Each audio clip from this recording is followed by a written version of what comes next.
You wanted the best. You've got the best podcast. The hottest podcast in the world.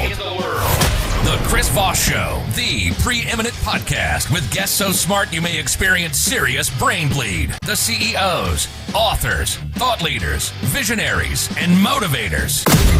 Get ready. Strap yourself in. Keep your hands, arms, and legs inside the vehicle at all times, because you're about to go on a monster education roller coaster with your brain. Now, here's your host, Chris Voss. This is Voss here from thechrisvossshow.com. Ladies and gentlemen, the Iron Lady sings and that makes it official. Welcome to the big show. We have an amazing young man we're going to be talking to today about some of his insights, his stories, his lessons of life that you can use to maybe make your life better, because that's what we do here on the Chris Voss Show. Help make people you know's lives better. For the show to your family, friends, and relatives, go to goodreads.com/Chris Voss, linkedin.com/Chris Voss, Chris Voss1 on the TikTok, and all those crazy places.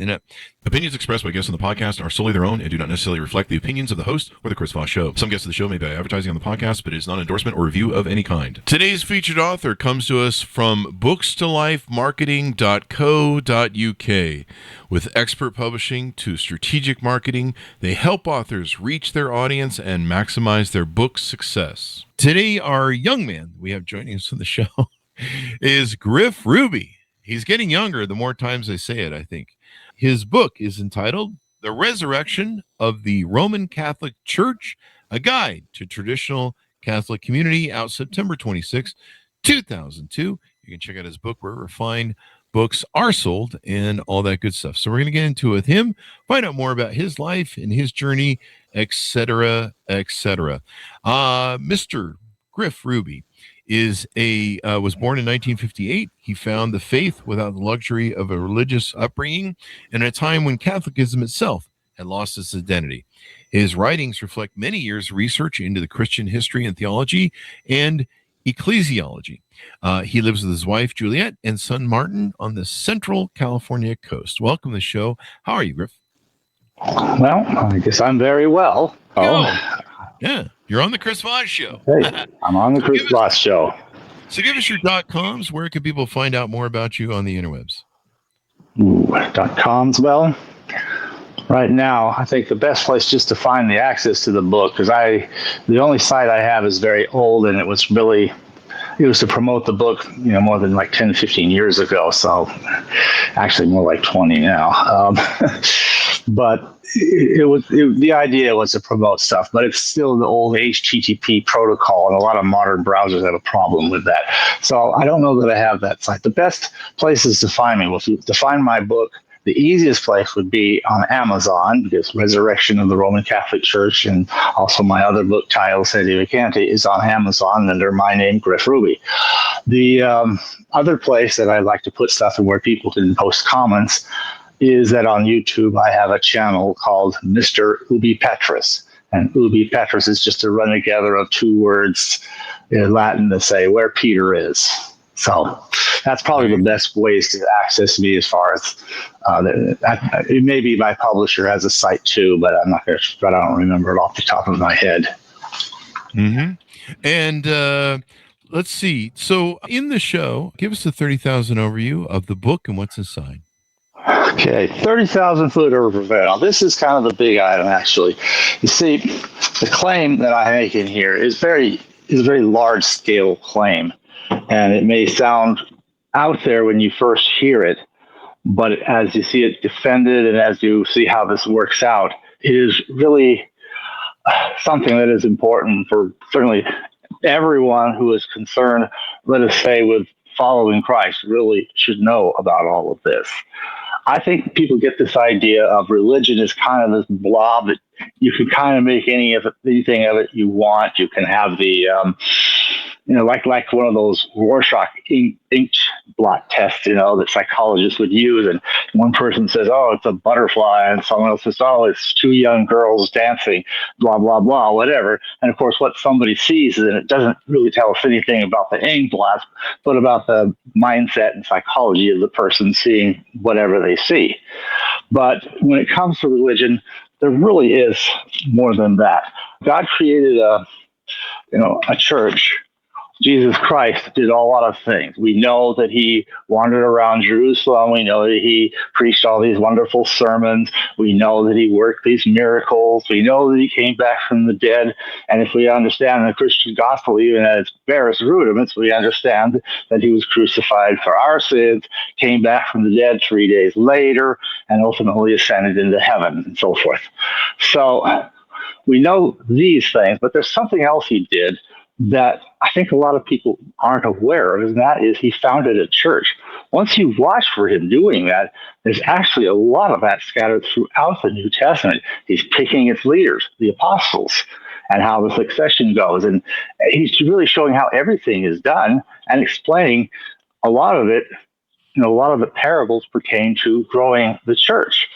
So it isn't a subjective thing. And I came across this illusion, and some people have seen this on the internet. If you're just listening to this, you can Google the phrase cigar in brick wall, because here's this picture. I don't know how clear we can get this. And it shows a brick wall, and there's this little bit of white stuff that looks like a rock stuck in the crack between the bricks.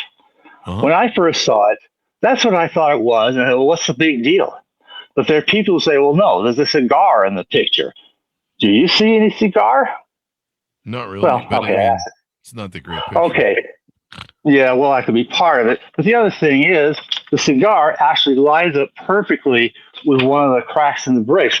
And it actually sticks in between here, and it's sticking out, and the camera just lined it just perfectly. So that actually that little rock-like thing is actually the tip of the cigar. Yeah. So I was like, once you see, oh, yeah, that is a cigar. If you look closely, you could almost figure out, well, I don't think it's a Cuban cigar, but, you can almost figure out what cigar it is if you know cigars, which I don't. But, it is a real cigar. But it's blended in so nicely that, when I saw it first, and obviously even as you still see it now, it just looks like there's a brick wall and there's this little rock stuck between a couple of bricks. But so is this a subjective thing? Is it just some people think they see just a brick wall with a rock in the crack, and other people think they see a cigar? And if you don't know, if you haven't pointed out, you could say to yourself, well, I don't know why anyone would say if they see a cigar. I don't know what they're talking about. But once you see the cigar and you picked it out with your mind and you pierced it out and go, oh my God, it is a cigar. And the big thing is, once you see it, you can't unsee it. So those of us who have seen the cigar will never be persuaded that it was simply, even I myself had thought it was before I saw the cigar. In other words, it's an objective reality. And church is like that. Christ didn't just kind of mouth some nice things and, people kind of want to remember our good friend Jesus and write up some gospels. He wanted them to write these gospels. He wanted there to be a church, and he wanted that church to continue with a specific chain of authority that has continued through the bishops and the popes and leaders of the church from then until now. Excuse me. So he wanted that. Now, here's the thing. Most people probably you said I'm young. I'm well into my 60s. I'll leave it at that. But younger generations may probably have seldom seen the Catholic Church unless they know or are in the traditional Catholic community, because it's still kind of small and scattered. It's scattered kind of almost uniformly in many different parts of the world, and maybe to varying degrees what people have to do as far as whether they've got clergy to support them commonly or not, and things like that. But it's a large group. Millions and millions of us, but it's very scattered, and you find you could go for a lot of times and never not find it, because there's all these buildings that says Catholic Church, and here's the big shocker. It's just plain not. The Catholic Church of history has had over 1900 years from Pentecost until Vatican II to document what it is, what it believes, what it teaches, how it operates, and what things to trust and what things not to trust. And it's very, very, very detailed. The theological manuals, especially from those older days, really get into a lot of detail. But that's for another book. I'm more interested in the history in this book, which is to say, there were Catholics who grew up in the Catholic Church as it was up until Vatican II. Mm-hmm. And then they see everything go crazy. And they're wondering what is going on. And just crazy thing after crazy thing. And they're always being promised, oh, this will be the last. And then something else comes along. Yeah, that's even crazier. Oh, we'll never tolerate communion in the hand. Then they do. We'll never tolerate having altar girls. Then they do. Then they say, well, we'll always make sure that we don't allow people who don't believe in our basic beliefs. Frank Sheed wrote a book back in 1967, published in 1968, called Is It the Same Church? Now, he's kind of trying to defend that somehow, despite having changed its aspect already by then so dramatically, that somehow it's still the same church. The problem is he's trying to say, well, now, if it can do this thing, that shouldn't matter. And maybe he's right, maybe he's not. But if it does this other more extreme thing, that cannot be the church. Well, and he does that at least a couple times that I've documented. There may be others. And he's done this and said this. And what happened is exactly he said the thing that couldn't happen has happened. It's routine. So, he wanted to say, yeah, it's the same church, but the very test he set up for it actually provide that the answer to that question is a resounding no. It is not the same church. This is not just a matter of commentary either. So, I think of a woman looking at the fat, balding specimen of a man who won't get up from the couch just to carry out the garbage, and he says, "You're not the man I married." Obviously, of course, he is the same man. He's just lost that fervor he once had when they were courting. But rather, it's more like what happened when this happened to a young single mother in Los Angeles about 1928 or so. She was raising this young boy by herself. She had to have a job to support them. And the boy would be in school. He's a school-aged boy. And she comes home one day and he's not there, not with any of her friends. She can't find him. And she calls the police, and they'll start looking for him, missing person. Well, after some weeks or something, they bring back the boy, and they say, here you are. We're all happy. There you are. Take a nice picture in front of the train where we brought him. There you are, standing next to your son, happily reunited. Smile for the camera, please. But she's all, wait a minute, this isn't my son. Now, come on, let's get over this. Oh, wow. As if he's so changed. It's the movie called Changeling. They made that, if you ever care to look it up. It's a neat movie, too. And you'll just be, But anyway, she's trying to, this is not my son. Look, he's been through a lot of adventures that can really change a person, and we don't know. Maybe we'll learn as he can open up about what adventures he's been through since he's been missing all this time, and so on, as if that's the only problem. But it really is a different boy.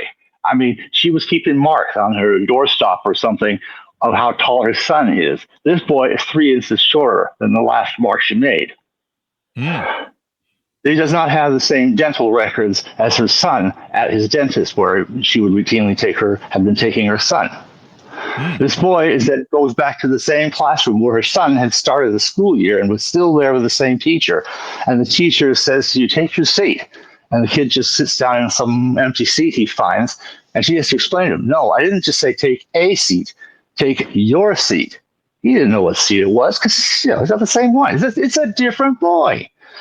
And the police, there's a lot of other intense stuff that happens. That's kind of, they think the lady's crazy. They lock her up and all this kind of stuff. I don't know who's looking after this boy they brought her while that's going on. But anyway, we never find out what happened to her actual son, you see, because the principal thing is, if that has simply been her son, you can solve it with just some more counseling and therapy to help mother and son get together. But since this is really a different boy, there's a gigantic loose end, namely somewhere out there is her son. He may be dead, he may be alive, and now because they think they've found this boy for her, there's no need to search anymore. Now, this is what we really have. If this society run from the Vatican City for a long time, really since Vatican II onward, isn't the church, you say, it doesn't mean that church has disappeared. It means that the church continues as it were, kind of like underground. And that gets to why I want to call the book The Resurrection. It's not that the church has actually died, it has not, but rather, this is from a nice old catechism, This is the Faith, by Canon, anyway, Ripley. His name is Ripley. I forget the rest of his name, but he's called Canon for some reason. But he had a little quote in here, and he says, primarily, the church is not an organization. She is the continuance of the work of a divine person. She will never fail simply because Christ can never fail. For every Calvary will be followed by a fresh resurrection. So Vatican II has been her biggest Calvary since. And the traditional Catholic movement is that resurrection. It's that resurrection life preserving what everyone would have thought would be destroyed, and many thought simply was destroyed. And you can go along with this destruction and pretend that this very changed society is somehow still the church. That would be like the lady faking it. Oh yeah, this is my boy. Like maybe this will help her get out of the insane asylum. But we all know that's a lie. And they can tell she's not telling what she really believes. So she doesn't get out yet. Or we can be honest about it and just realize that there are those faithful priests and bishops who saw this nonsense. They didn't understand it. They couldn't explain it. But they just do. They had to stick with what they had been ordained to do, to teach, to believe. All of that. They stuck with that. And at first it was just some faithful priest here and some faithful priest there and a very tiny handful of bishops. But they wanted to keep on doing what they had been ordained, and in the case of bishops, consecrated to do. And of course, sooner or later, they'd get persecuted for this. They'd get kicked out of their parishes. And you know what they do? They set up shop somewhere else, maybe starting with some rented space. And later on, they eventually would be able to have some small chapel built for themselves and their congregations. And many of their congregation kind of went with them rather than staying in the same building with whatever, they replaced them with. And from this comes a whole grand, large community. Sometimes I've called it a movement because it's not a movement like we're changing or moving from one place to another, but it is like a movement in the standpoint of, we are active. We have things to accomplish. Christ gave his church a mission. We have that mission. We have that obligation.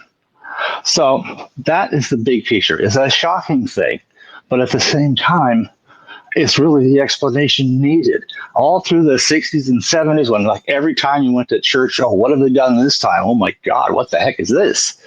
You say, why are they doing all this? Well, the real reason for all these changes is that was their way of telling the whole world, we're not Catholics anymore. That was the real point of all the changes that they were making all the time, from what had been to what is now, from the Latin Mass to this other vernacular thing, which, by the way, the content of the prayers has been changed substantially. Whole doctrines just knocked out that are in the classic, saints and so forth, just gone. And then this new thing is like, have a nice day. Let's all be nice people and so forth. And, any church can tell you that. I mean, even things that aren't churches can tell you that, the else, or you name it. You see, but Christ wanted to deliver something greater to mankind, his righteousness, his holiness. And once you see it, you don't forget it. It's like that cigar. You may convince yourself not to want to think about it, but you really can't truly unsee what you saw. And that's what I'm thinking. I mean, okay, that's a big 30,000-foot view, but this book really is some of the background, what happened, why did it happen, how did it happen, what are some of the evidences of what had changed, and then I finally dive into the actual history of these individual priests and bishops laity and so forth, who are gradually, like the ship is sunk, but we have a little raft here, and a couple more people swim to this raft, and maybe another people have a raft, and we can tie the rafts together, and bit by bit, we're kind of trying to pick up the pieces of the survivors from what few people have managed to stay afloat when the rest of the ship went down. It's kind of like that. And so you kind of feel the pieces kind of coming together. A very prominent bishop that I write about is Archbishop Lefebvre. He was very famous for his Latin Mass and the priests that he trained. And then when he consecrated some bishops back in 1988, that was actual news. And they were saying, oh, wow, he's a schismatic, he's excommunicated. And no, he's not actually. Technically, I examined the case in some detail. And for that matter, who's trying to excommunicate it has no right or authority to do that, because they are no longer the church. They've made that point very clear with all the changes they've made. And it's time to just read the room, Mm-hmm. Read the room. So, ask away. So let me clarify some things. So for those people who don't know stuff, let's set some definitions. What is the Vatican II? You referenced that several times. It's a council that was organized.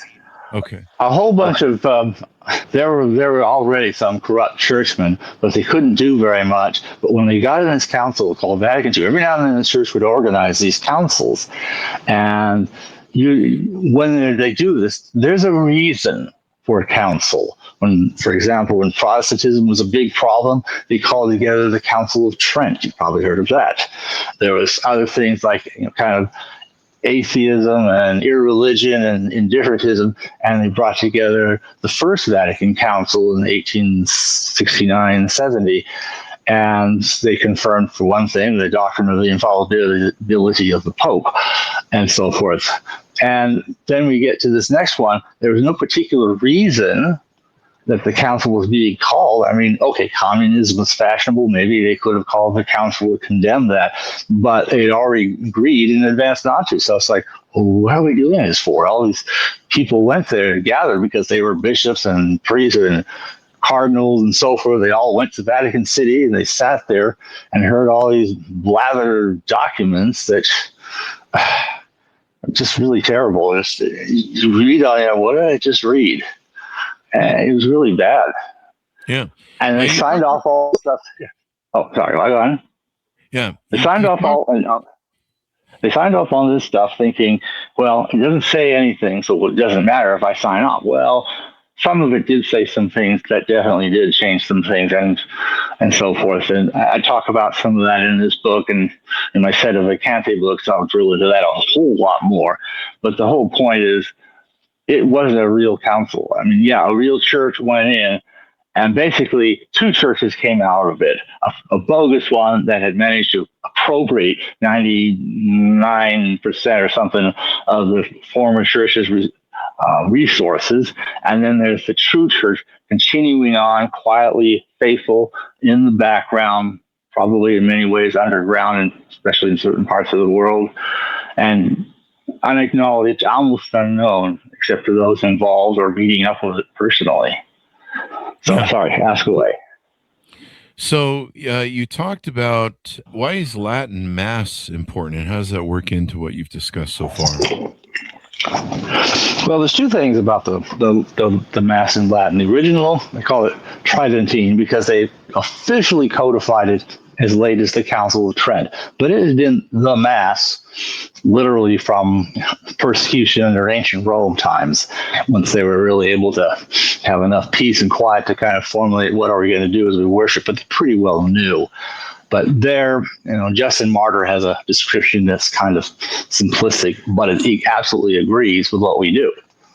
But it goes on to today, it's just not very detailed. But as the years go by, there's sacramentaries that tell us exactly what the Mass was, and it really had barely changed. What really had happened was, as the Protestants were gaining more influence, even Catholic priests, many of whom weren't very well trained, were sometimes yielding to pressure from their local Protestant communities. And so that was when the Pope, Pius V, had to kind of lay down the law and say, no, we don't do that. This is what we need to do. We need to train our priests a lot better than we had been. And they started doing that. And we need to let people know what they should and shouldn't be doing as they're conducting a mass or any of the various other ceremonies and sacraments and so forth at the church. So they did that, and that what that was important for. The other question I had for you was, what is the sacramental validity and why does it matter? Okay. Validity has to do with whether or not the sacrament really worked. Okay, take a simple one like baptism. It really doesn't take much to do a valid baptism. Basically, the baptized herb has to be somebody other than the baptizee. You can't baptize yourself. Also, they have to be a human being with the use of reason. So it won't do any good to try to get baptized by a small child or by a trained chimpanzee or by a robot. It has to be a human being with the use of reason. And then Christ has the words. You can say them in whatever language, as long as within that language you are saying, I baptize you in the name of the Father, and the Son, and the Holy Ghost, as you're pouring the water. And you cover their forehead at least, and you can cover more, that's okay, but the forehead, which is what required, is kind of a bare minimum. You see, you have baptized that person. Now, here's the thing. Let's say you didn't do it right. If you didn't use water, you used Coca-Cola. It won't be valid. Let's say you decide to say, well, I'm going to baptize you in the name of Jesus.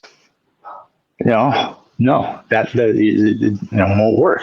See, when Scripture actually lays down specifically what to say, then you really pretty much got to say exactly that. There's not a lot of wiggle room there. Sometimes in some sacraments, there's a little more room for flexibility, like, say, confirmation and so forth. But there still has to be the same essential content of whatever you say, whatever you intend, whoever you are, because the baptism is the easiest in terms of the minister. Well, the only one that's easy is marriage, because who confects the sacrament of matrimony isn't the priest or anybody else saying, "Oh, you are now kiss the bride" and all this. It's actually the man and the woman saying their I do's to each other. That is the sacrament of matrimony. Once they've done that, assuming neither one of them's already married to somebody else or other such prohibitions, it's done. They're married, and that's a sacrament. Otherwise, all you have is at best maybe a legal contract, which actually in the Catholic Church, that's not considered acceptable or right and won't even count. Among non-Catholics, you can be a little more leeway. So a couple of Buddhists, go to the justice of the peace to have a wedding between themselves. They're married too, regardless of whether it's a sacrament specifically or maybe merely a contract. And that's a whole separate connection. But the whole thing is, those are the only sacraments you can do without an ordained priesthood.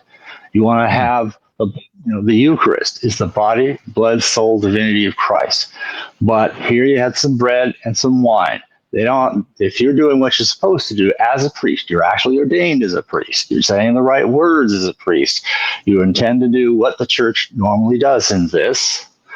And you're using actually bread and wine of certain description. You're not using Oreo cookies or something and so forth. You have, when you've done all this, the body, blood, soul, divinity of Christ. That is by Christ's own promises. He didn't say this as he held up the bread. He didn't say this means my body or this represents my body or all of you sitting around here eating this together are my body. He held up bread and he said, this is my body. So even as his body's there, it's also his body.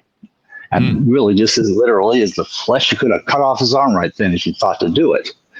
So it's his body and blood, just as any piece of flesh would have blood. And conversely, blood has something of the body in the form of the blood corpuscles, etc. So they're always kind of mixed together anyway. But so you have the body, you have the blood of Christ. And with that, also, as the church has taught from how far back, that includes the soul divinity of Christ. But if any of those things is wrong, the guy says something else, but he's not supposed to say. He just says the wrong thing. Or he uses Oreo cookies and, let's bring up Coca-Cola again. Sorry, Coke, I don't want to blame you. I'm just throwing it out here as an example. Or if he's just pretending to do this, but he doesn't really intend, and that's a little harder to document. And so if any of these things are wrong, you just end up with the same wine and bread or whatever you've used that you started out with. The sacrament didn't work. You do not have the body, blood, soul, divinity of Christ. You just have a piece of, hopefully at least bread, and hopefully at least wine. Just like when you started.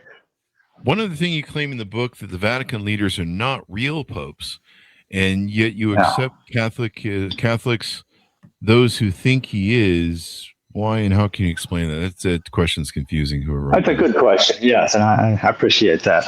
Because here's the thing. To understand what is a Catholic pope, one has to be rather conversant in a lot of things that, face it, most people are just not. First, you'd have to, how do you even evaluate if somebody's a pope? Because everybody thinks he is. Up until Vatican II, that was generally good enough. Now, there's been other various popes at various times in the world, and so forth. Voss, I think, started something where he kind of made himself a pope. There's, I think, the Ethiopian church has somebody they call a pope, and I mean, there's various other popes. Maybe you hear the expression of the Black Pope is some satanic figure. I mean, okay, there's various popes in the world, but usually when people think of pope, that would be simply a pope, which is supposed to mean a successor of the Apostle Peter. Now, what does it take to evaluate whether somebody is a successor of the Apostle Peter? Or more appropriately, when do you know that this is a question? It is a question when he's doing things that are outside the parameters. A pope is said to be, and this is Catholic doctrine, confirmed at the First Vatican Council, by the way, but it's obviously been believed, but now they just officially confirmed it then, that a pope is infallible. That means if he's teaching the whole church on a subject of faith and morals and clearly intending to impose, this is what the church always believes and must always believe, whatever it is he says they're supposed to believe will be. And that is made so, regardless of whether the man has thought it through or not. It's a sin, though, if he hasn't, researched it out, but he'll still say something right, because that's the power of the Holy Ghost. Keeping, honoring the protection that God has made to his church. So if you find somebody who can say something that clearly contradicts what popes have already confirmed is dogmatically true, that is something a real pope cannot do. If somehow he would lose his state of being the papacy if he could do that. And it remains to be seen whether that's even possible. I don't even know the answer to that. Theologians disagree and always have. But clearly, once he's teaching stuff that contradicts what the church has always taught for almost 2,000 years now, that in and of itself evidences that somehow, and it doesn't tell us how, why, or when, but somehow this man has failed to become a pope, or else he has somehow lost his claim to the papacy if he had ever received it. And that is inescapable. Problem is, a lot of people, this is a lot of theology. You got to be read up on theology and know the sources well to understand all these things, to understand what he's contradicting. Because if you don't know what he's contradicting, it's like, well, he says the same, well, it sounds good to me. I don't just, that's not enough to go by. And then here's the other thing, is that if he's the Pope, he's got to be protected. If he's not the Pope, he's going to be not, he can say anything he wants, like all the rest of us. If I wanted to teach that little green men from Mars are the real, were the real Jesus, the Holy Spirit is going to stop me. But the Holy Spirit would stop a Pope from saying a nutty thing like that. So that's kind of the difference. Now, I'm trying to think. So what about the ordinary person there? They don't know all this stuff. They don't know how to evaluate that. But they don't want to go, they think it's like a matter of judging people. You don't want to go judging people. That's not a nice thing to do. Judge not, that you shall not be judged. That's in the Bible. But does that mean we just can't judge? We just got to, he calls himself a pope. We have to believe everything he says like he's a pope, even though he tells us stuff that we've already learned is not true in our catechisms when we were growing up. You see what I mean? People don't know the rules. And if they haven't studied those rules, and it's not out in all the basic catechisms, You see, you don't see that in just your ordinary, the Baltimore Catechism is going to tell you how to detect if somebody is or isn't, has somehow failed to be a pope. It's not going to go into that because for 1900 years, that at least was not a problem. Even when we had multiple claimants to the papacy who were ultimately, even though they weren't real popes, what they led was still parts of the church because they were able to come back together. We have that in the first Western Schism. Huh. So what it comes down to is individual Catholics aren't all called to be theologians. You not only have a soul to save, but a family to feed, and it's maybe all we can do just to do that much and to try to live a pious, upright life. And that, at least, we should be able to discern from the holiness of what a real Latin Mass is all about. It's not just the language, it's the content of the prayer, all of the rubrics, the way it's all done. All of that adds up to something that made it really something fundamentally different, a different religion from what you find in your local St. Miscellaneouses today. Oh, wow. So, yeah. So that's what it is. Yeah. So, what do you want people to come away with as we round out the show? What do you want people to come away with in understanding what your book is and the message you're trying to send to people? The message is, if you're interested in being a Catholic and saving your soul the way Jesus Christ founded the church to help everyone to do, what you really should try to do is the easiest is to find a Latin Mass. Now, there may be parts of the world where there's other rites of the church, the Byzantine rite, Ukrainian rite, and so on. And sometimes the challenges are somewhat different. I talk about that a little bit too, but I know I'd have to have a great deal more familiarity, first of all, with these rites in their traditional forms, and then with what has happened to them since Vatican II. They clearly have been compromised in some ways, and some of them in a lot of ways, and others maybe not quite so much. It's a tough call, and I kind of have to say that much in my book. But what you look for is a Mass that you can see what it is. It's not only said in Latin, but it's really the original Latin prayers that were being used. Even if you can't hear what they're saying, in fact, you won't hear a lot of what they say, you have your missal that you can look at, and it'll tell you everything. And you can tell if what they're doing is saying that or something else, because the whole rhythm of what they do will be off or different if you're not using the right Roman missal, a real one versus, say, what we call a Novus Ordo, New Order one. So that's what you should try to do. There is a directory where you can find that. Mm-hmm. And that directory would be, if you go online, it would be at Traditio, TRADITIO.com. It's the oldest traditional Catholic website on the whole internet. They actually founded that in September 29, 1994, before I even really came along. So this is by a priest from a long time ago, but it's still there, and it's maintained as various, true Latin masses get added or taken away, and you just look for what's near you. And if you're in a different country that has contact information, if you're in this country, here's somebody to call, and so on, or contact. So one way or another, you can hopefully get a Mass and so forth. And there's other things you can do if it's still harder, and I talk about that. But the point is, you try to find the real faith. Start with old, real catechisms, for example. Not the new catechisms are full of fuzz and blur, and you never know. But basically, pre-1960, I should say, should be safe enough. Well, thank you very much for coming on the show. Give us your .coms. Where can people find you on the interwebs? Okay. Well, as I said, look for Mr. Ubi Petrus on the YouTube. Is probably the best and easiest way to find me. I think that's probably the easiest to do right now, because, like I said, I don't have a lot of other sites.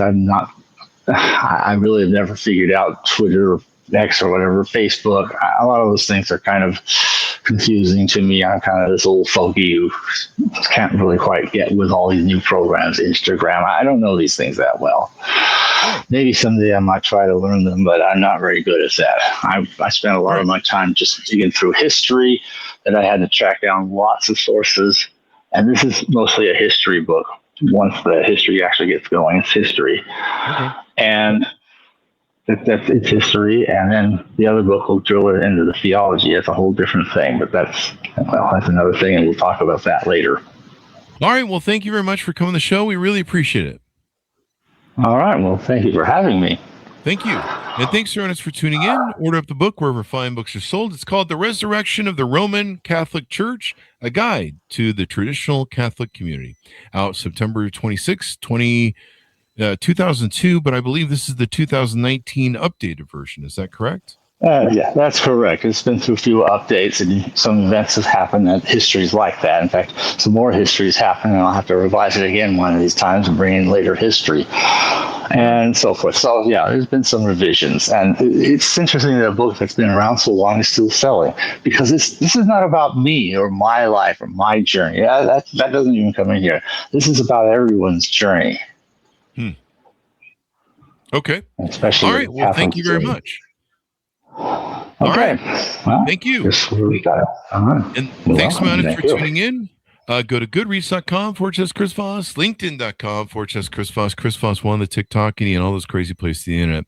Be good to each other. Stay safe. We'll see you next time. You've been listening to the most amazing, intelligent podcast ever made to improve your brain and your life. Warning, consuming too much of the Chris Voss Show podcast can lead to people thinking you're smarter, younger, and irresistible sexy. Consume in regularly moderated amounts. Consult a doctor for any resulting brain bleed.